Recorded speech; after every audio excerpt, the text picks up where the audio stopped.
মহামতি অনন্তলালের অপার অনুগ্রহে ভারত কথার গ্রন্থিমোচনের 1038তম পর্বের আলোচনায় আপনাদের সবাইকে স্বাগত জানাই। বৃহস্পতি দেবতাদের গুরু যখন নির্বাচিত হলেন, সেই সময় তার প্রভাব প্রতিপত্তি প্রচণ্ড বেড়ে যায় এবং তার প্রভাব প্রতিপত্তি এতটা বেড়ে গিয়েছিল যে তিনি তার নিজের পরিবারের অর্থাৎ তার ভাইদের, দাদাদের ওপর তিনি তার ভীষণ প্রভাব বিস্তার করতে আরম্ভ করেন। আমরা বৃহস্পতির এই চরিত্রের এই দিকটা একটুখানি দেখুন। মানে তিনি যখন দেবতাদের গুরু নির্বাচিত হলেন, তার প্রচুর প্রভাব প্রতিপত্তি বেড়ে গেল এবং তিনি কি করলেন না, তার ছোট ভাই সংবর্ত, এই সংবর্তের জীবনটাকে দুর্বিষহ করে দিলেন। ভেবে দেখুন, আসলে এখানে এই বৃহস্পতির ভাই যারা আছেন, উতথ্য বড়, বৃহস্পতি মেঝ ভাই, ছোট ভাই হচ্ছে সংবর্ত, এরা সবাই অঙ্গিরার সন্তান। তিনি গুরু হয়েই ক্ষমতা পেয়ে, আসলে সংবর্ত বৃহস্পতির থেকে এই পৌরোহিত্যের দিকে অনেক বেশি তার প্রভাব প্রতিপত্তি ছিল। বড় বড় যে সমস্ত যজ্ঞগুলো হতো, সেখানে সংবর্ত অনেক বেশি আমন্ত্রণ পেতেন বৃহস্পতির চেয়ে। কিন্তু বৃহস্পতি গুরু নির্বাচিত হয়েই তিনি তার ছোট ভাই সংবর্তের জীবনটাকে একেবারে দুর্বিষহ করে দিলেন। এই অসুয়াটা কিরকম কাজ করছে।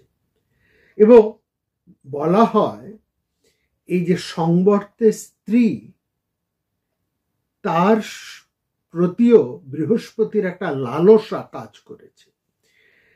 বৃহস্পতির ইন্দ্রিয় বৃত্তি কিন্তু কখনোই যে খুব একটা সংযত ছিল এমন কথা পুরাণকারেরা কখনোই বলেননি, বা তারা এটা বলেছেন যে বৃহস্পতির এই চরিত্রের এই দিকটা পুরাণকারেরা আরো খুব খোলামেলা ভাবেই তুলে ধরেছে। এবং সেখানে দেখছি যে তিনি তার ছোট ভাইয়ের স্ত্রীর প্রতি এবং বড় ভাইয়ের স্ত্রীর প্রতিও তিনি সমানভাবে আকৃষ্ট ছিলেন। অর্থাৎ বৃহস্পতির এই অভ্যাসটা, এই চারিত্রিক অভ্যাসটা এরকমই ছিল। কোনো এক সময় হয়তো তখন তার বড় ভাই উতথ্য মারা গেছেন, তার স্ত্রী মমতা, তাকে দেখে বৃহস্পতি মোহিত হন এবং সরাসরি তার কাছে এসে মিলন প্রার্থনা করে বসেন। মমতার গর্ভে সেই সময় তার প্রয়াত স্বামীর পুত্র সেখানে রয়েছে। অতএব খানিকটা অবাক হয়ে, বিস্ময়ে মমতা একেবারে কাকুতি মিনতি করে বৃহস্পতিকে বললেন, তোমার দাদার সন্তান আমার গর্ভে, তুমি বিরত হও। অন্তর্বত্নী তাহং ভ্রাতা জ্যেষ্ঠারা অন্নতা আদামিতি। যে ছেলে আমার গর্ভস্থে রয়েছে, সে গর্ভে থেকেই তার পিতার মতনই ষড়ঙ্গ বেদ উচ্চারণ করছে।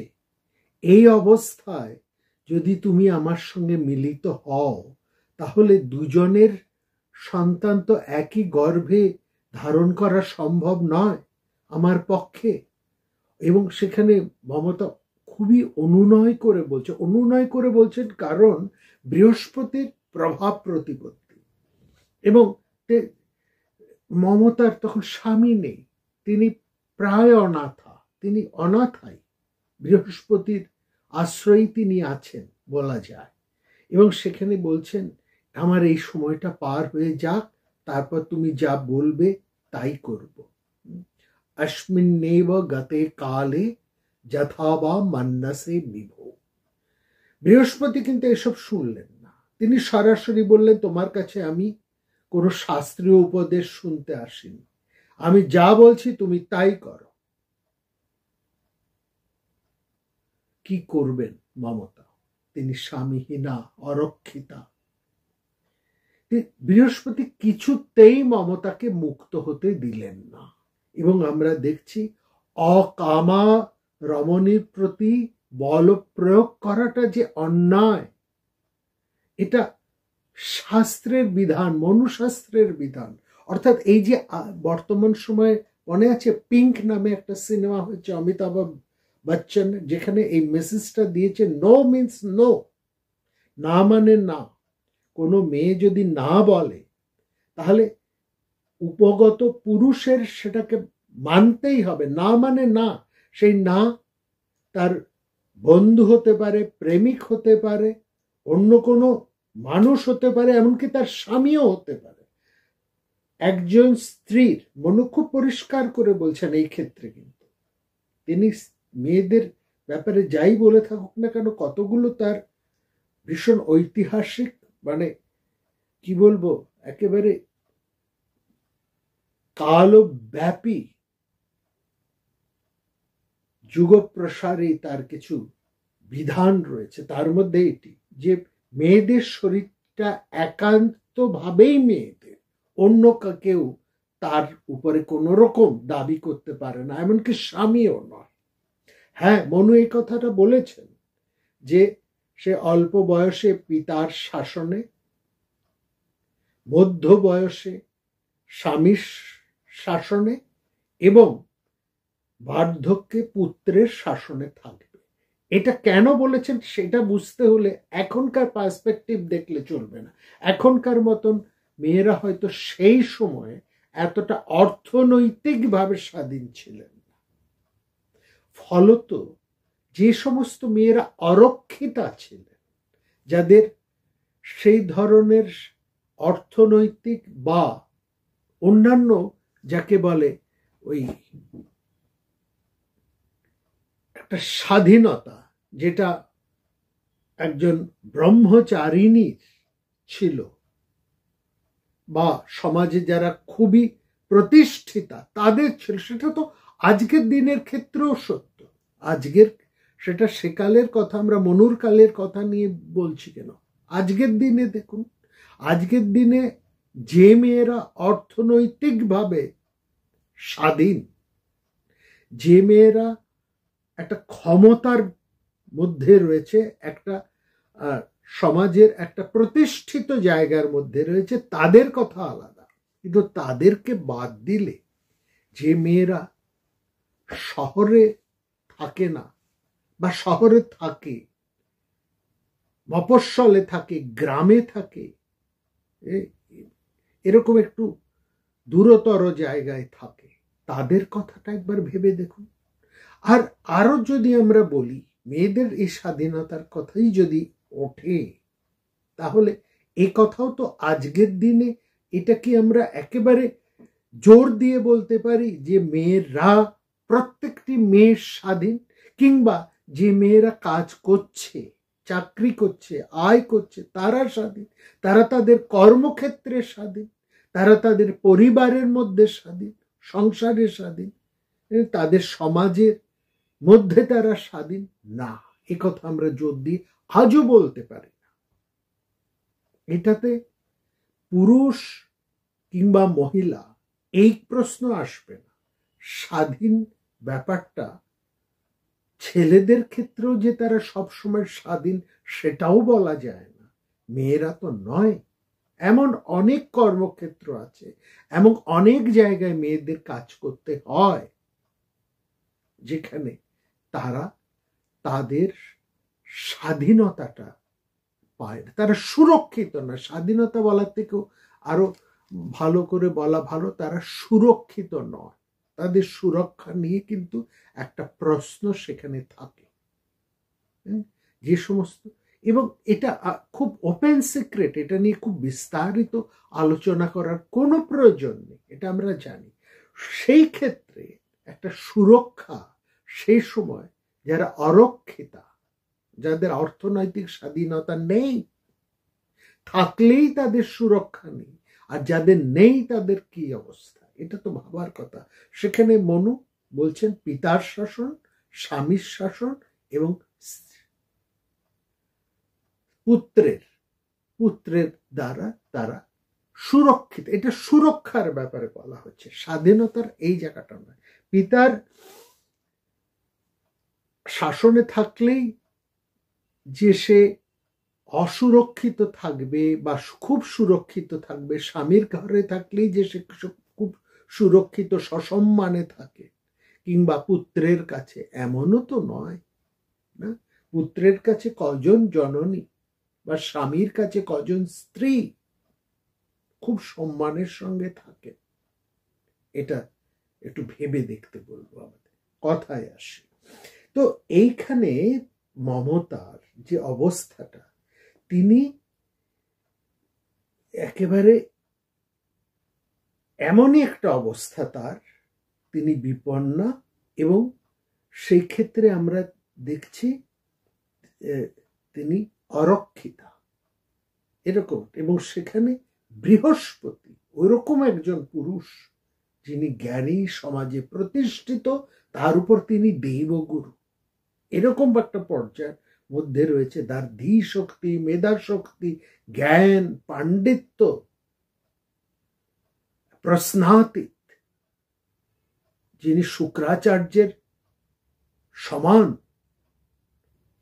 তিনি কিন্তু মনুর বিধানকে, অর্থাৎ সেই সময়ের সামাজিক বিধানকে তিনি উল্লঙ্ঘন করছেন, নিজে একজন বিদ্বজ্জন হয়ে, নিজে একজন বিশিষ্ট দেবগুরু, তিনি দেবপুরোহিত। তিনি বুঝে দেখুন, সেই মানুষটি যদি তার ঘরের মেয়েদের প্রতি এই ব্যবহার করেন, তাহলে নারী স্বাধীনতা, নারী সুরক্ষা এই নিয়ে কি হতে পারে, কোথায় পেতে পারে? আর এটা যে সেই কালের ছবি, এ কালের নয়, এটা কি কেউ আমরা বলতে পারি? এ কালে কি এরকম ঘটনা ঘটছে না? যথেষ্ট ঘটছে, ঘটেই চলেছে। শক্তিমানের কাছে শক্তিহীন যারা, তারা তো বারবার ধর্ষিত হয়ে চলেছে। সে কি নারী কি পুরুষ, উভয় শক্তিমানের কাছে, শক্তিমানের বিকৃত লালসার কাছে, বিকৃত তার প্রচন্ড প্রভাবের কাছে পুরুষও ধর্ষিত হয়, নারীরাও ধর্ষিত হয়, একই জিনিস। এবং সেইখানে আমরা দেখছি বৃহস্পতি যখন কামনার চরম মুহূর্তে পৌঁছেছেন, সেই সময় একটা অদ্ভুত ঘটনা ঘটল। কি অদ্ভুত ঘটনা? না, সেই মমতার গর্ভস্থ সন্তান, অর্থাৎ তার স্বামীর সন্তান, উতথ্যের সন্তান, সে গর্ভ থেকে বলে উঠল যে এই বৃহস্পতিকে যেন উদ্দেশ্য করে বলছেন, এইভাবে আপনি কামে উত্তেজিত হয়ে উঠবেন না, এই গর্ভে আমি আগের থেকে উপস্থিত আছি, এখানে দুজনের স্থান হবে না। ভোস্তাম মা গম কামং পূর্বাঞ্চ আহমহিমাগতঃ, আমি এখানে পূর্ব থেকেই আছি।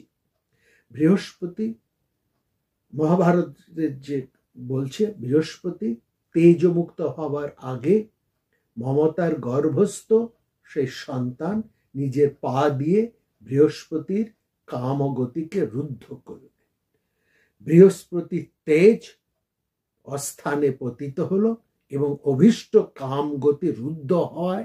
তিনি ভীষণ ক্রুদ্ধ হয়ে মমতার যে গর্ভস্থ সন্তান তাকে অভিশাপ দিলেন। একজন ভয়ঙ্কর কামার্ত লোকের কাম যদি কেউ এইভাবে আটকে দেয়, তার কাম গতিকে যদি এইভাবে আটকে দেয়, তাহলে তো তার কামনার বাধা মানে তার ক্রোধ, ক্রোধের পরিণাম অভিশাপ। সেই অভিশাপ নেমে এলো গর্ভস্থ শিশুর প্রতি, যে এই আমার রতি মুক্তির ক্ষেত্রে তুমি যখন এইভাবে বাধা দিলে, অতএব তুমিও অন্ধ হয়ে জন্মাবে। প্রতিষেধসি তস্মাত্তং তমো দীর্ঘং প্রবেশ্যসি। তমো দীর্ঘ, এই ফলে উতথ্য এবং মমতার যে সন্তান সে জন্মালো অন্ধ হয়ে, দীর্ঘতমা, তার নাম হলো দীর্ঘতমা। আর বৃহস্পতির রতিমুক্ত তেজ থেকে আরেকটি শিশুর জন্ম হলো মমতার। সেই সন্তানটিকে একেবারেই ত্যাগ করলেন এবং বৃহস্পতিকে বললেন এটি তোমার জারজ সন্তান। জারজ মানে দাজ, দাজ, দয় বফল আকার বর্গীয় হচ্ছে দাজ শব্দের অর্থ হচ্ছে জারজ, জারজ সন্তান, একে তুমি ভরণ পোষণ করো, একে আমি নেব না। ভরদাজং বৃহস্পতি। মমতা তৎক্ষণাৎ বৃহস্পতির পুত্রকে ওখানেই ফেলে রেখে চলে গেলেন, বৃহস্পতিও দাঁড়ালেন না।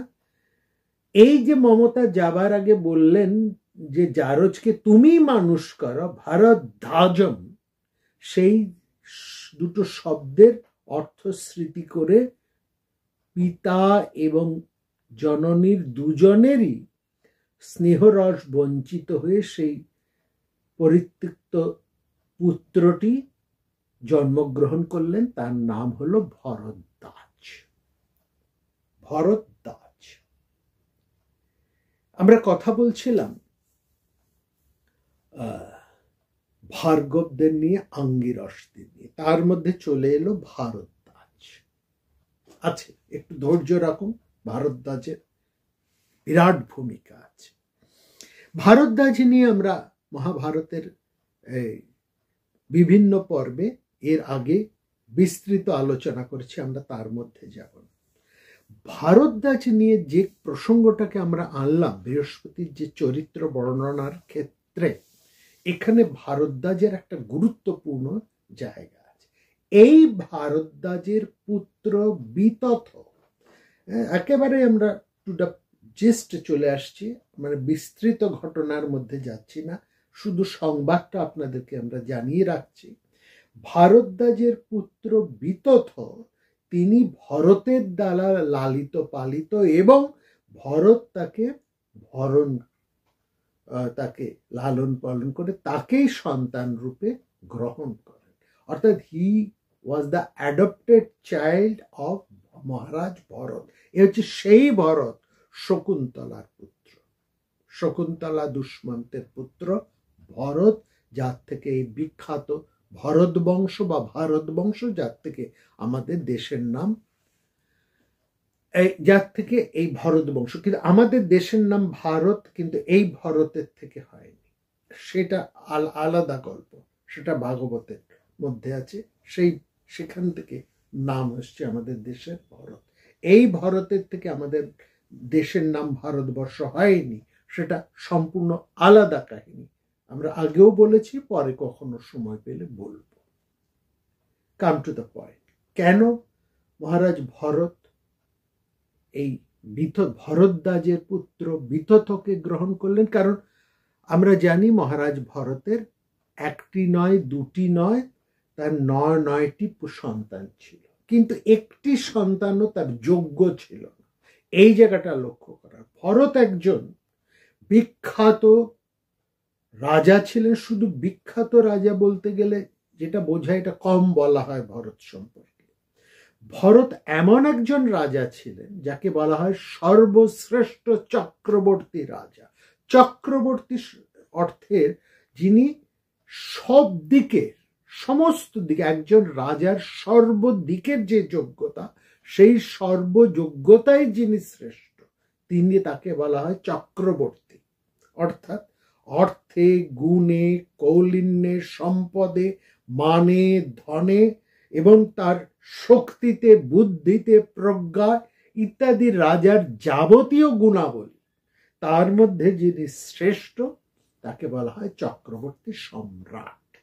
ভরত ছিলেন এই চক্রবর্তী সম্রাটদের মধ্যে শ্রেষ্ঠতম। চক্রবর্তী সম্রাটদের মধ্যেও ভরত ছিলেন শ্রেষ্ঠতম চক্রবর্তী সম্রাট।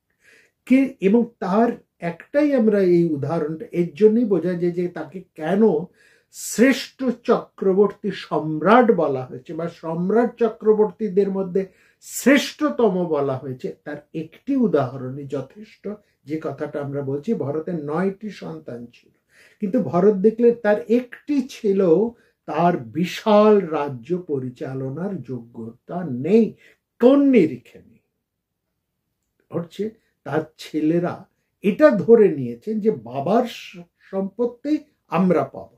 তাদের মধ্যে না ছিল বিনয়, না ছিল সেই যোগ্যতা, না ছিল প্রজা পালনের মানসিকতা, না ছিল তাদের মধ্যে ধৈর্য। এরকম 9টি ছেলের মধ্যে বিভিন্ন গুণের অভাব ছিল।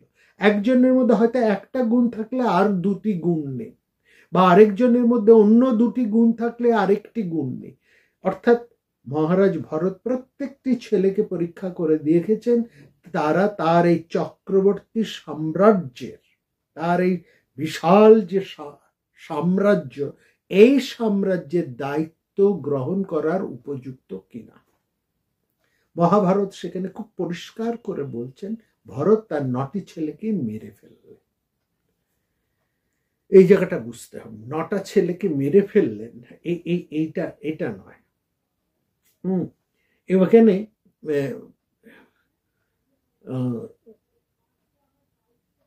ছেলেকে ত্যায্য করে দেওয়াই মানে পিতার কাছে ছেলে মৃত।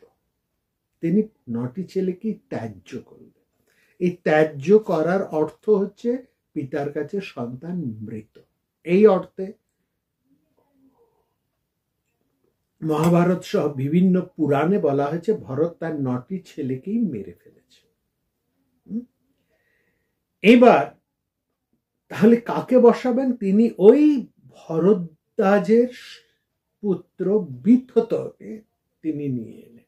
বিথতকে তিনি নিয়ে এলেন এবং তিনি বললেন, এই বিথত নামটা কি করলে, তার 2টো নাম, ভূমন্য এবং বিথত। কখনো কোনো কোনো পুরাণে তাকে বলা হচ্ছে ভূমন্য, কোনো কোনো পুরাণে বলা হচ্ছে বিথত। এবং পুরাণবিদেরা কেউ বলছে না বিথত নয় ভূমন্য, আবার কোনো পুরাণরা এই পয়েন্ট নিয়ে ঝগড়া করে বলছে না না ভূমন্য নয় বিথত। আসলে দুটোই তার নাম, দুটোই ঠিক, একটু বুঝতে হবে ব্যাপারটা কি। বিথত নামটা হলো কি, ভরত অঙ্গিরার বংশজাত বৃহস্পতির ঔরস পুত্র ভরদ্বাজকে লাভ করে মহারাজ এই ভরদ্বাজকে লাভ করে মহারাজ ভরত প্রচন্ড খুশি হয়েছিলেন। এই ব্যাপারে কোনো সন্দেহ নেই, কারণ এই ভরদ্বাজের যে পুত্র, ভরদ্বাজ না ভারদ্বাজ, ভরদ্বাজের পুত্র হচ্ছে ভারদ্বাজ। ভরদ্বাজকে নেননি কেন? মনে রাখবেন ভরদ্বাজ এবং দীর্ঘতমা, এই ঋষি দীর্ঘতমা পরবর্তীকালে ওই যে মমতার পুত্র, উতথ্য মমতার পুত্র যে দীর্ঘতমা, তিনি একজন শ্রেষ্ঠ ঋষি ছিলেন। তিনি মহারাজ ভরতের বহু বড় বড় যজ্ঞের তিনি কিন্তু ঋত্বিক এবং পুরোহিত ছিলেন। সুতরাং, এবং যদি আমরা পুরাণের সন্তারিকগুলো বা কালগুলোকে আমরা মিলিয়ে দেখি, তাহলে এটা আমরা খুব পরিষ্কারভাবে এটা বুঝতে পারি যে ভরদ্বাজ এবং খুব মানে দীর্ঘতমা এবং ভরদ্বাজ দুজনেই তো ভাই, সম্পর্ক তো দুজনেই ভাই, একই মা, বাবা আলাদা। দীর্ঘতমার বাবা হচ্ছে মমতার স্বামী উতথ্য, আর এই ভরদ্বাজের তিনি মমতার গর্ভে জারদ সন্তান, বৃহস্পতির সন্তান। এই তো ব্যাপার, দুজনেই ভাই, দুজনেই কিন্তু মহারাজ ভরত থেকে অনেক বয়সে বড়, অনেক বয়সে বড়, তার সন্তান হতে পারে না। এই যে বিতথ বা ভূমন্য যাকে বলা হচ্ছে, এ হচ্ছে ভরদ্বাজের পুত্র। ভরদ্বাজ আর যেমনই হোক, জারজ হোক, যাই হোক, পিতা তো বৃহস্পতি, পিতার গুণ পুত্রের মধ্যে তো বর্তায়, এটা ঠিক। উতত্বের গুণ দীর্ঘতমার মধ্যে ছিল বলে দীর্ঘতমা একজন শ্রেষ্ঠ ঋষি হয়েছিলেন। অন্ধ হতে পারেন কিন্তু শ্রেষ্ঠ ঋষি। অন্যদিকে ভরদ্বাজ, সে জারজ পুত্র, ভরদ্বাজ একটু আগে আমরা ব্যাখ্যা করছি, কিন্তু তিনি বৃহস্পতির সন্তান।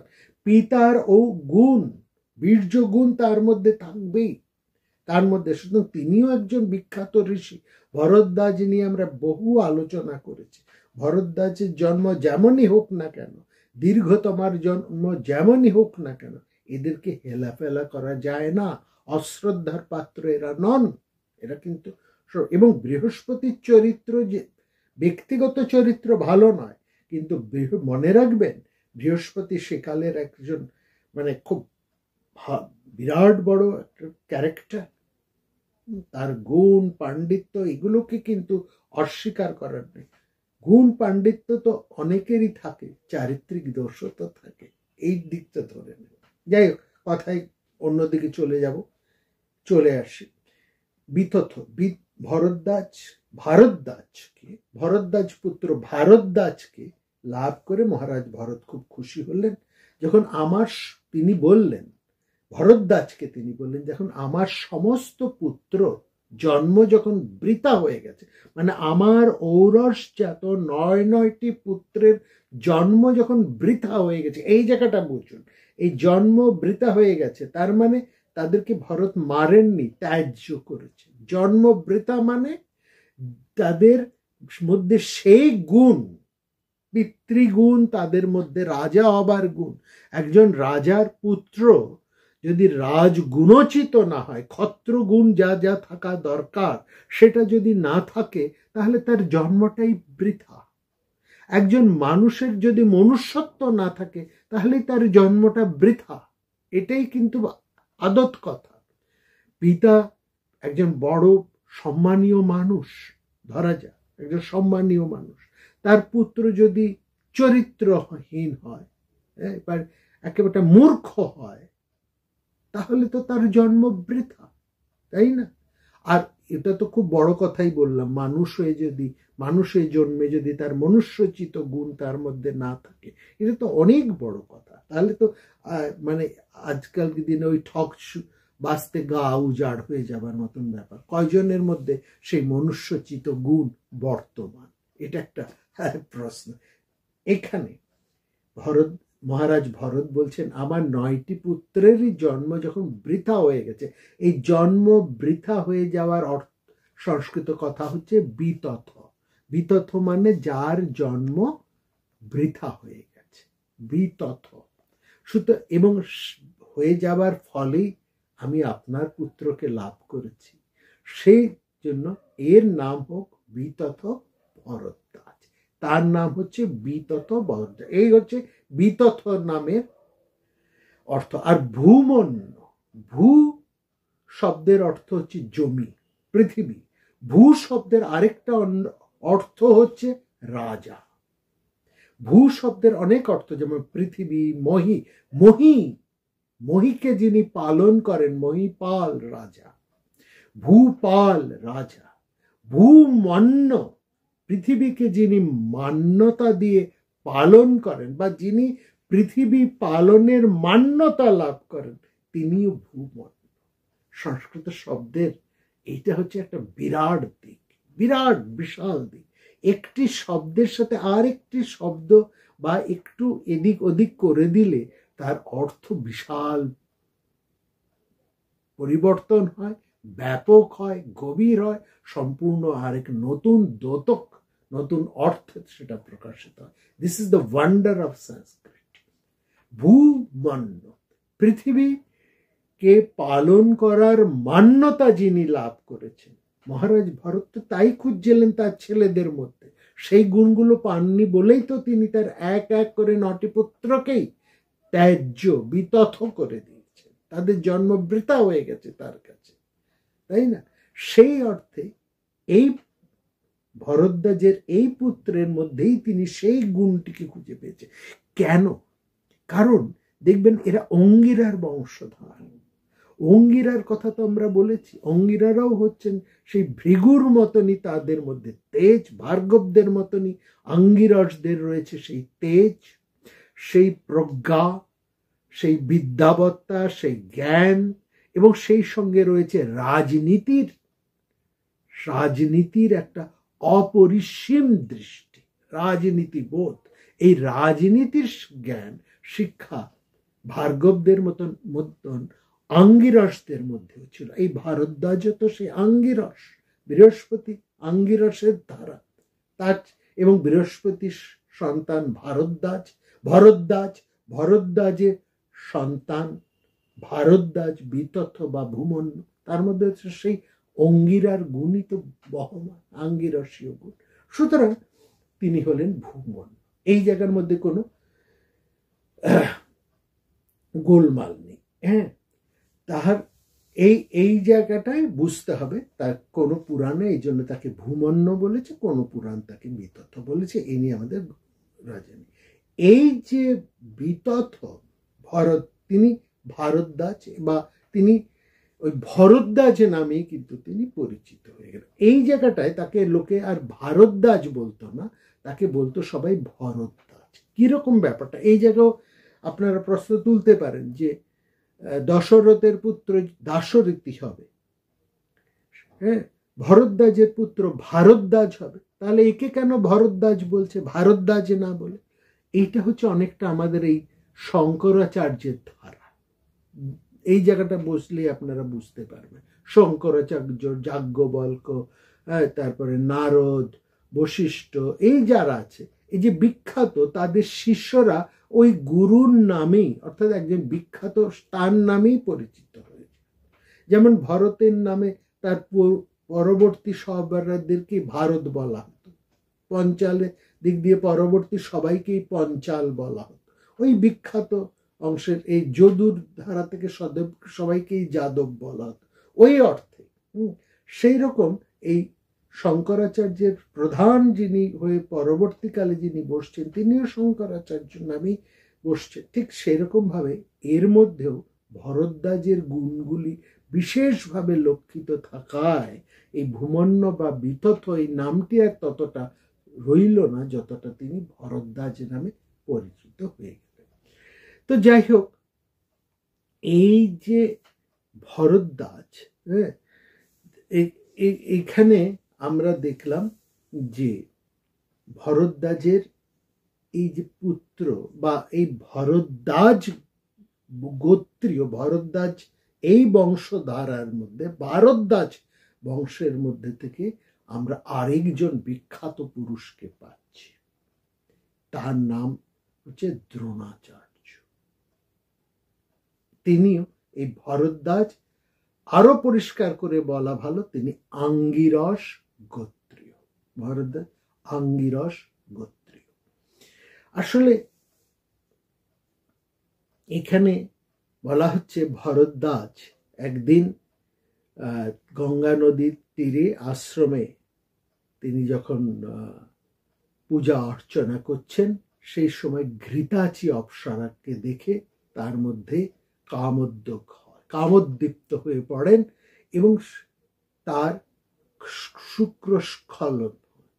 এই যে শুক্রস্খলন ঘটে, সেই শুক্রকে তিনি নষ্ট না হতে দিয়ে একটি দ্রোণের মধ্যে রাখেন। দ্রোণ শব্দের অর্থ হচ্ছে কলস। কলসের মধ্যেই ভরদ্বাজ পুত্রের জন্ম হয়েছিল বলে তার নাম হচ্ছে দ্রোণাচার্য। মনে রাখবেন, ইনি ভারদ্বাজ গোত্রীয়। ভারদ্বাজ গোত্রীয় হন আর যাই হন, আদতে তিনি আঙ্গিরস। এইখানে is the important of the. আমরা বলেছিলাম প্রাচীন সময়ে তিনটি মুখ্য বিষয় নিয়ে আমরা ভারদ্বাজ বা আঙ্গিরস আর ভার্গবদের কথা বলছিলাম। তার দুটি আমরা আগের পর্বগুলোতে আলোচনা করেছি। তার প্রথমটা হচ্ছে দেবতা এবং দৈত্যদের দীর্ঘকাল যে বিরোধ, তার কারণ কি, সেখানে আমরা ওই ভার্গব এবং আঙ্গিরসদের উপস্থিতি দেখেছি। আমরা পরবর্তী সময়ে দেখেছি যে ক্ষত্রিয় রাজারা যখন ভয়ঙ্করভাবে তারা যখন একেবারে শৃঙ্খলাহীন হয়ে পড়লেন, তারা যখন ভয়ঙ্কর রকমের দুর্বিনীত হয়ে পড়লেন, ক্ষত্রিয়রা তারা তাদের শক্তিমত্তায়, প্রমত্ততায় তারা যখন এরকমই একটা দুর্বিনীত হয়ে পড়লেন, তারা যখন নিজেদেরকে ঈশ্বর বলে মানতে শুরু করলেন, ব্রাহ্মণ বা সেইকার সমাজের যারা প্রধান শ্রেষ্ঠ জ্ঞানী গুণী আছেন তাদেরকে অস্বীকার করে বসলেন, তাদেরকে অসম্মান করতে আরম্ভ করলেন, সেই সময় একজন প্রতিবাদী মানুষকে আমরা দেখেছি, যিনি ভার্গব বংশীয় পরশুরাম। কেন একজন ভার্গবী রুখে দাঁড়াতে পারলেন, সেখানে আঙ্গিরসরা কেন পারলেন না সেটা আমরা গত পর্বে বিস্তৃত আলোচনা করি। এইবার আমরা আসছি তৃতীয় সেই কাহিনীটিতে, যেখানে আমরা একটা ভয়ঙ্কর জ্ঞাতি যুদ্ধ দেখছি। জ্ঞাতি যুদ্ধ তো একেবারে প্রথম থেকেই আছে, সেই প্রত্যেকটির মধ্যেই একটা জ্ঞাতি যুদ্ধের ব্যাপার আছে, এবং জ্ঞাতি যুদ্ধ নিয়েই এই সমস্ত বড় বড় কাহিনী বা ইতিহাস। ভারতবর্ষের ইতিহাস প্রথম থেকে শেষ পর্যন্ত জ্ঞাতি যুদ্ধেরই ইতিহাস। তো এইখানে এই যে ভারত যুদ্ধ, এই ভারত যুদ্ধের মধ্যেও আমরা ভার্গব এবং আঙ্গিরসদের উপস্থিতি ভয়ঙ্কর ভাবে দেখছি। তারা যদি না থাকতেন, আমরা এটা ঠিক, যেমন আমরা প্রথম কথাই বলেছি, এই শুক্রাচার্য আর বৃহস্পতি যদি না থাকতেন, তাহলে কিন্তু দেবাসুরের এইরকম বিরোধ বা এই পরিমাণ, হয় দৈত্যরা আর দেবতারা মিলামিশি করে থাকতে পারতেন, মিলে থাকতে পারতেন, না হলে শুক্রাচার্য না থাকলে দেবতারাই দৈত্যদের 12টা বাজিয়ে নিজেরাই সবকিছু নিয়ে ভোগ করতে পারতেন। হ্যাঁ, শুক্রাচার্য থাকলে উভয়, বৃহস্পতি না থাকলে কেবলমাত্র শুক্রাচার্য থাকলে দুজনের মধ্যেই কোনো বিরোধ থাকতো না, দুই জ্ঞাতি এক সৌহার্দ্য নিয়ে বাস করতে পারতেন। শুক্রাচার্য হয়তো এরকম একটা কোনো নিয়ম করে দিতে পারতেন যে তোমরা এতকাল রাজা থাকবে, তারপর দেবতারা এতকাল রাজা থাকবে, কেউ কারো প্রতি কোনো অন্যায় অবিচার করতেন না। অন্তত শুক্রাচার্যের যা চরিত্র, ভার্গবদের যা চরিত্র, তাদের যা মূল্যবোধ, এর মধ্যে আমরা এরকম কিছু খারাপ দেখি না। সেখানে যা কিছু ইন্ধন, সবটাই এসেছে ওই আঙ্গিরস বৃহস্পতির তরফ থেকে। ভারত যুদ্ধের মধ্যেও যদি এই আঙ্গিরস এবং ভার্গবেরা না থাকতেন, তাহলে কিন্তু এইরকম ভারত যুদ্ধ হতো না। ভারত যুদ্ধের মূল কারণই হচ্ছে কিন্তু আঙ্গিরস, সেই আঙ্গিরসদের একটা হস্তক্ষেপ। কেবলমাত্র ভার্গবরা যদি শুধু থাকতেন, এই ঘটনাটা ঘটতো না। বা আঙ্গিরসরা তাদের যা চরিত্র, সেটা এখানেও তারা একই রকম ভাবে প্রয়োগ করেছেন, সেটাই আমরা দেখাবো, যেমনটা তারা করেছেন দেবাসুরের ক্ষেত্রে। আমরা দ্রোণের উপস্থিতি দেখলাম। দ্রোণ হচ্ছে এমন একটা ব্যাপার, দ্রোণের চরিত্রটা হচ্ছে কিরকম জানেন? এইটার সম্বন্ধে একটুখানি আমাদের কথা বলতে হয়। পর্বটা একটু দীর্ঘ হবে, একটু মনোযোগ দিয়ে শুনবেন। অর্থাৎ মানে এই রকমের চরিত্র পুরাণ ইতিহাসে আছে, বর্তমান সময়েও আছে। এটা আমরা দেখব, মানে যে মানুষের মধ্যে বর্ণের কোনো ইতর বিশেষ নেই, অর্থাৎ সমস্ত জগতই, সব মানুষই, যেমন এটা বলা হয়েছে সব মানুষই ব্রাহ্মণ, আবার সব মানুষই শূদ্র। বর্ণের কোন, খুব চমৎকার ভাবে বলা হয়েছে সব মানুষ জন্মেই শূদ্র, তারপর তারা সংস্কারের ফলে কেউ ব্রাহ্মণ হন, কেউ বৈশ্য হন, কেউ ক্ষত্রিয় হন, কেউ শূদ্র হন। এটা তো আমরা বিস্তৃতভাবে বিভিন্ন পর্বে এর আগে আলোচনা করেছি। মানে জন্মেই সবাই শূদ্র, সংস্কারের ফলে তাদের আলাদা আলাদা বর্ণ হয়। আবার এটাও বলা হয় সবাই ব্রাহ্মণ, কিন্তু চরিত্র আর কাজের রকম ফেলে তারা কেউ ব্রাহ্মণ, কেউ বৈশ্য, কেউ শূদ্র, এরকম ভাবেও কিন্তু বলা হয়েছে। মানে সবাই সবার সমস্ত জন্মই, এই সমস্ত জগৎই, মানে উল্টো দিক থেকে এটা বলা হয়, সমস্ত জগৎই ব্রাহ্মণের সংস্কারে ক্রিয়াকলাপের মধ্যে আবদ্ধ। কিন্তু তাদের মধ্যে দেখা যাচ্ছে কিছু মানুষ যারা ব্রাহ্মণ এতে জন্মগ্রহণ করেছেন, ব্রাহ্মণ সংস্কার তাদের মধ্যে আছে, কিন্তু তাদের চরিত্রগত সংস্কারটা সম্পূর্ণ একটু আলাদা হয়ে গেল। তাদের কারোর মধ্যে খুব সাহস, তারা খুব সাহসী, তারা একটু সাহসী কাজ করতে ভালোবাসে, একটু যুদ্ধপ্রিয় বা দাঙ্গা মারামারি এসব করতে ভালোবাসে, বা রিস্ক নিতে পছন্দ করে।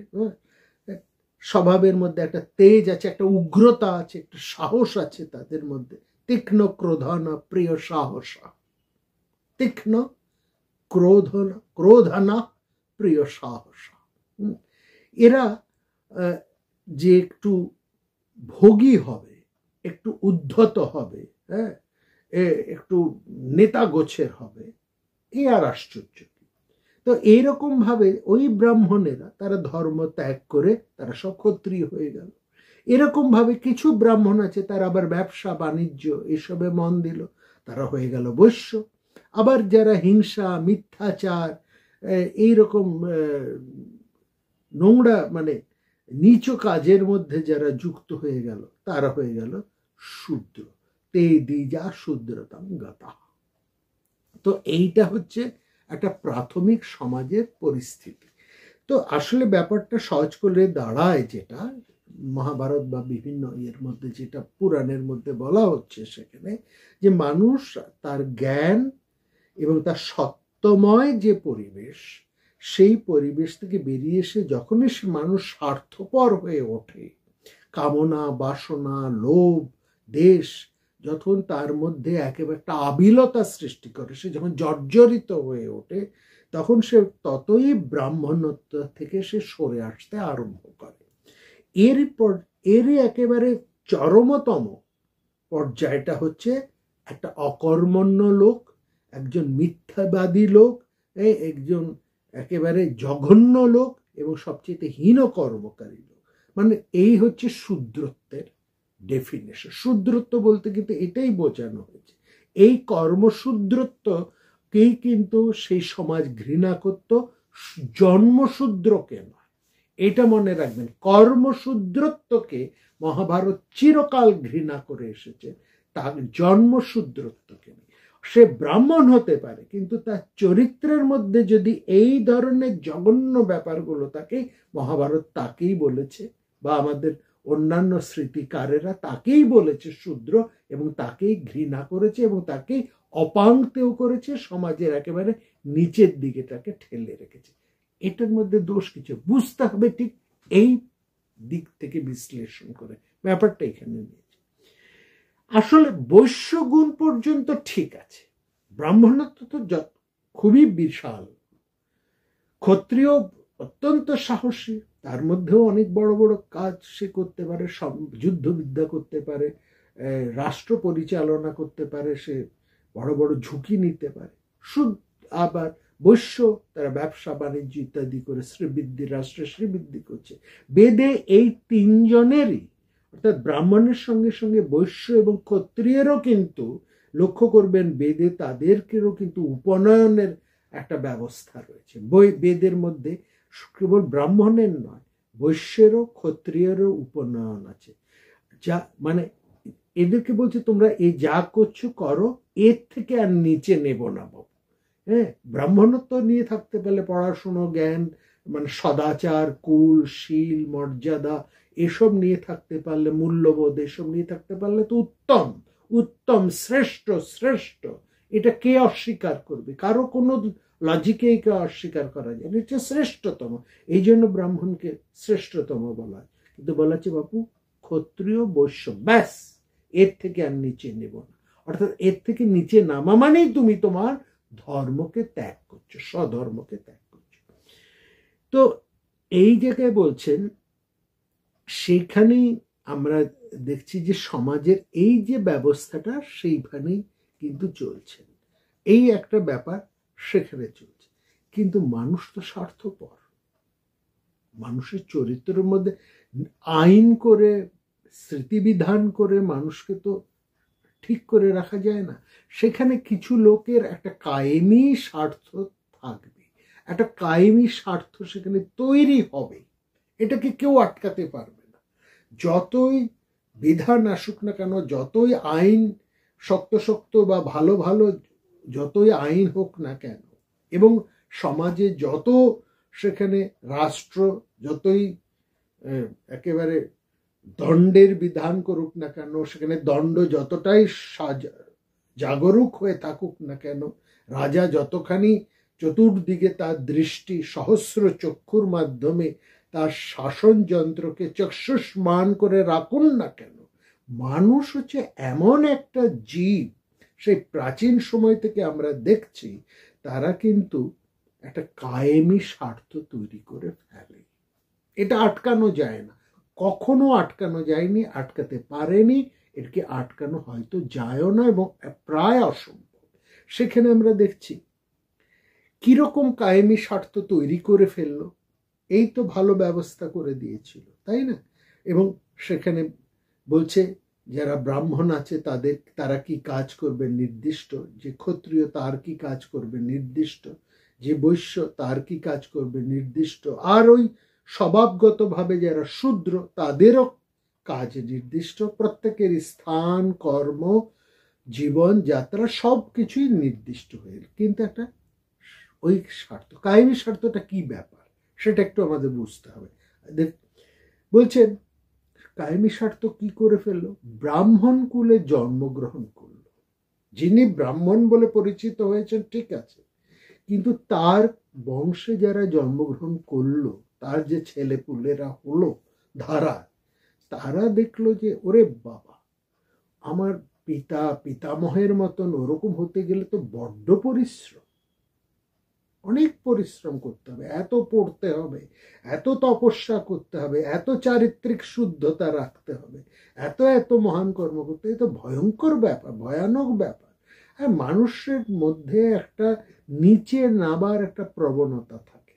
হ্যাঁ, নিচে নাবাটা তো খুব সহজ, উপরে ওঠার থেকে নিচে না, তো মানুষ স্বভাবের মধ্যে ওই নিচে নাবার প্রবণতা।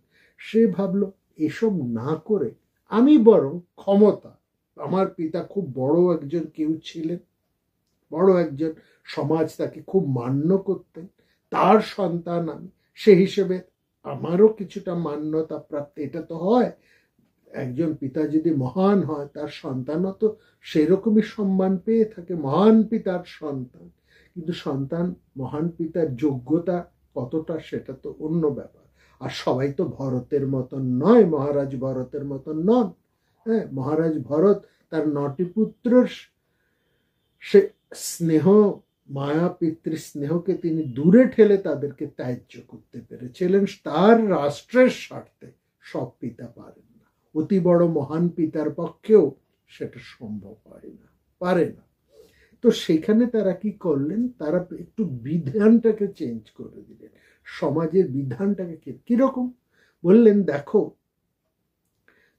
সেখানে বিধানটা এলো, এখানে কি সমাজে কি বিধান ছিল, এই মানুষগুলো যারা ব্রাহ্মণ, তারা যেহেতু পড়াশুনো, অধ্যয়ন, অধ্যাপনা, যজন যাজন এসব নিয়ে রয়েছেন, পরামর্শ দিচ্ছেন, সমাজের মঙ্গল ভাবনা করছেন, হিত ভাবনা করছেন, গবেষণার কাজে রয়েছেন, এই সমস্ত বড়, ফলত তাদের পক্ষে কিন্তু অর্থ সাধনা করাটা সবসময় সম্ভব না। এটা খুব ঠিক যে একজন বড় গবেষক, তার পক্ষে ওই গবেষণা নিয়ে সে এতটা মত্ত হয়ে থাকে যে তার পক্ষে আর অর্থের দিকে তাকাবার অতটা সময় থাকে না, অর্থ সাধনা করার তার সময়। সেখানে রাষ্ট্র তার দায়িত্ব নেয়, রাষ্ট্র তাকে দায়িত্ব নিয়ে তাকে যথেষ্টভাবে তাকে সেইভাবে পরিপুষ্ট করে রাখে, এটা রাষ্ট্রের দায়িত্ব।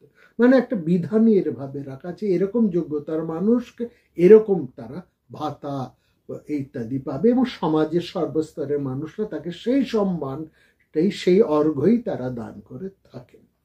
এখানে ওই যে তার পরবর্তী অধস্তনেরা যারা ওই পর্যায়ে যেতে ওই রকম পরিশ্রম করতে না চার, তারা কি করলো, তাদের সেই ক্ষমতার বলে ওই পিতৃকুলে পিতার ক্ষমতায় বলিয়ান হয়ে পিতার, হ্যাঁ, তারা বলল যে দেখো, তারা নিয়মটা করে দিল যে দান তো ব্রাহ্মণকে করতেই হবে, ঠিক আছে, এবং সে সঙ্গে তারা যোগ করে দিল, তুমি যদি ব্রাহ্মণ ছাড়া অন্য কাউকে দান করো তাহলে কিন্তু আমাদের কোনো ফল হবে না, অর্থাৎ ব্রাহ্মণ মাত্রেই তোমাকে দান করতে হবে, অর্থাৎ পরের উপকার করার যেটুকু ফল ওইটুকু মাত্র তুমি পাবে, কিন্তু তদারিক্ত তুমি আর কোনো বেশি ফল পাবে না, অর্থাৎ স্বর্গ তুমি লাভ করবে। স্বর্গতে তুমি যদি যেতে চাও সরাসরি, তাহলে ব্রাহ্মণকে দান করো। আসলে নামে যারা বামুন, তারাই কিন্তু ওই সমাজে একটা কায়েমি স্বার্থ তৈরি করে ফেলল, এবং সেখানে যে ব্রাহ্মণ লোকেরাও ভেবে দেখলেন ঠিকই তো, একজন ব্রাহ্মণকে দিলে যদি আমার লাভ হয়, তাহলে আমি তো সেটাই পাবো। মানুষ বলছে আমি তো এই যে যজ্ঞ, হোম, দান এই সমস্ত করাচ্ছি, তা এগুলো তো আমার তাহলে ব্রাহ্মণকে দিয়ে করানোই ভালো। এবং সেটা তিনি কতটা জানেন কতটা জানেন না এটা তো সাধারণ মানুষ বোঝে না। অতএব ব্রাহ্মণ হলেই সেই অধিকারটা সে নিয়ে বসতে আরম্ভ করল। এইবার শুধু তাই নয়, এবার কি হলো, আমরা এটাও শুনেছি ব্রাহ্মণ আর ক্ষত্রিয়দের মধ্যে একটা সমঝোতা ছিল। এইটাও কিন্তু খুব যুক্তিপূর্ণ কারণ, যুক্তিযুক্ত কারণ। এটা সরে গেছিল বলেই না ব্রাহ্মণদেরকে অসম্মান করেছিল বলে ক্ষত্রিয়রা একেবারে ভয়ঙ্কর বলিয়ান হয়ে দুর্বিনীত হয়েছিল বলেই না ভার্গব পরশুরাম তাদেরকে শায়েস্তা করেছেন 21 বার, তাই না? তো সেখানে কি হলো, এবার ব্রাহ্মণ আর ক্ষত্রিয়রা আরো চালাক হয়ে গেল। তারা কি করলো, তারা একটা কায়েমি জোট তৈরি করলো। যে জোটটা করার উদ্দেশ্য ছিল রাষ্ট্রের শ্রীবৃদ্ধির জন্য, রাষ্ট্র অর্থাৎ রাষ্ট্রবাসীর শ্রীবৃদ্ধির জন্য, তাদের সমৃদ্ধির জন্য, সেই রাষ্ট্রবাসীকে উল্লঙ্ঘন করে তাদের স্বার্থ চুলোয় দিয়ে নিজেদের অর্থাৎ ব্রাহ্মণ এবং ক্ষত্রিয় এই দুটো অংশের কায়েমি স্বার্থ, এখানে যে স্বার্থ, এই স্বার্থটা হচ্ছে কায়েমি স্বার্থ। এই কায়েমি স্বার্থ পরিপুষ্ট কেবল করার জন্য, রাষ্ট্রের স্বার্থ নয়, দেশের স্বার্থ নয়, কেবল ব্যক্তিগত এবং গোষ্ঠীগত স্বার্থকে পরিপুষ্ট করার জন্য একটা সম্মেলন হলো। এই সম্মেলনটাকেও কিন্তু পুরাণে বলা হয়েছে কুণ্ডয়ন। কুণ্ডয়ন মানে চুলকোনো, আমি তোমার পিঠ চুলকে দেবো, তুমি আমার পিঠ চুলকে দেবে, এই ব্যাপার। এই হচ্ছে পৃষ্ঠ কুণ্ডয়ন, এই ব্যাপারটা দাঁড়াচ্ছে। অর্থাৎ ক্ষত্রিয়রা ব্রাহ্মণের স্বার্থ দেখবেন, ব্রাহ্মণেরা কেবলমাত্র ক্ষত্রিয়দের স্বার্থ দেবে। একটা এখানেও আবার একটা কায়েমি স্বার্থ তৈরি হয়ে গেল। এইরকম ব্যাপারটা একটা কিন্তু সেই সময় ভয়ঙ্করভাবে তৈরি হয়ে গেল। এটা কি একটু ভালো করে দেখুন না, আজকের বর্তমান গণতন্ত্রের মধ্যে নেই, ভয়ঙ্করভাবে আছে। আমরা রাজতন্ত্রের কথা বলছি, গণতন্ত্রের মধ্যে দেখুন না, মন্ত্রী, নেতা আর তাদের সঙ্গে বুদ্ধিজীবী শ্রেণীর একটা পৃষ্ঠকুণ্ডয়ন তো আমরা হামেশাই দেখতে পাচ্ছি, তাই না? তার মানে একজন আরেকজনের সবসময় প্রশংসা করছে আর নিজেদের স্বার্থ চরিতার্থ করে যাচ্ছে। মানে এটাও এখনকার সময়ের মধ্যেও কোনো উদারতাও নেই, কোনো রকম তৎপরতাও নেই, মানে রাষ্ট্রীয় উন্নতির জন্য, সমাজের মঙ্গলের জন্য এসব নেই। এবং এই যে পারস্পরিক যে একটা কুণ্ডয়ন এখনকার সময়, সেটাও দেখবেন একটা বড় বড় আদর্শ দিয়েই কিন্তু প্রতিষ্ঠা করছে। তখনকার সময় যেমন এই আদর্শ তৈরি করা হতো, বিভিন্ন স্মৃতিশাস্ত্র এই সমস্ত একেবারে পরিবর্তন করে একটা নতুন নতুন দার্শনিক তত্ত্ব বসিয়ে বসিয়ে এসব বড় বড় ব্রাহ্মণদের ক্ষমতা, ক্ষত্রিয়ের ক্ষমতা, ব্রাহ্মণের যশ প্রতিষ্ঠা, ব্রাহ্মণ কুলের এই ইত্যাদি ইত্যাদি, ক্ষত্রিয় কুলের ইত্যাদি ইত্যাদি ইত্যাদি, যে একটা দার্শনিক প্রতিষ্ঠা করার যে একটা চেষ্টা আমরা সেই সময় দেখেছি, যাকে আমরা পারস্পরিক পৃষ্ঠকুণ্ডায়নই ছাড়া আর কিছুই মনে করি না। এইটা সেই সময় রাজতন্ত্রের মধ্যে যতটুকু ছিল তার থেকে অনেক বেশি বর্তমান গণতন্ত্রের মধ্যেও আছে, এবং সেটাও কিন্তু বিভিন্ন দর্শনের মধ্যে দিয়েই প্রতিষ্ঠিত। সেটা কেউ মার্ক্সীয় দর্শন বলেন, কেউ অন্য কোনো দর্শন বলে, কিন্তু একটা দর্শন সেখানে আছে। গান্ধীবাদ হতে পারে, মার্ক্সবাদ হতে পারে, জাতীয়তাবাদ হতে পারে, অর্থাৎ একটা দর্শন সামনে রেখেই পারস্পরিক পৃষ্ঠকুণ্ডায়ন কিন্তু চলছে। এই জায়গাটা কিন্তু একই রকম ধারা। এই যে ঘটনাগুলো আমরা কেন বলছি, এই ঘটনাগুলো আমরা বলছি এই কারণেই, কারণ আমরা যে সময়টার কথা বলতে চাইছি, যে জায়গাটার কথা আমরা বলতে চাচ্ছি, ভারত বংশের যে একটা ক্ল্যাশ হলো, ভারত যুদ্ধ, এবং সেখানে এই যে দুটো ধারা, ভার্গব ধারা এবং সেখানে এই যে আঙ্গিরস ধারা, এরা কিভাবে ঢুকছে, কিভাবে তারা তাদের প্রতিষ্ঠা করছে, এবং সেখানে ব্রাহ্মণ ক্ষত্রিয়র যে একটা পৃষ্ঠকুণ্ডায়ন তৈরি হচ্ছে, এবং এই সুযোগে তারা কেমনভাবে নিজেদের স্বার্থ চরিতার্থ করতে গিয়ে একটা ভয়ঙ্কর যুদ্ধের এবং জ্ঞাতিযুদ্ধ এবং সেটা ভয়ঙ্কর পরিণামের দিকে এই বিখ্যাত বংশকে ঠেলে দিল, সর্বনাশ করে দিল, শেষ করে দিল। শুধু তাই নয়, ভারতবর্ষের ক্ষত্রিয় শক্তিটাকে নষ্ট করে দিল। এটা বোঝাবার জন্য আমাদের এই জায়গাটা, এই যে পারস্পরিক পৃষ্ঠকুণ্ডায়ন, এই বিষয়টাকে কিন্তু বুঝতে হবে। অর্থাৎ মানে এইখানে এই কিছু বুদ্ধিমান মানুষ, এই ব্রাহ্মণরা যাই হোক পড়াশোনা করা একটু বুদ্ধিমান মানুষ, তো হয়তো বাবার মতন তাদের সেই পিতা বা পিতামহের মতন তাদের সেই তপস্যা বল, সেই ধী শক্তি, সেই প্রজ্ঞা, সেই ত্যাগ, সেই উন্নত চরিত্র নেই, কিন্তু তাদের পড়াশুনো আছে, যখন আছে কম বেশি কিছুটা পরামর্শন আছে। সুতরাং তারা ওই রাজনৈতিক দর্শনটাকে তারা কিন্তু খুব ভালো করেই বোঝেন, আর বোঝেন বলেই তারা রাজনীতির স্বার্থটাকে ব্যক্তিগত স্বার্থে কেমনভাবে পাল্টে নিয়ে সেটাকে ব্যবহার করতে পারে।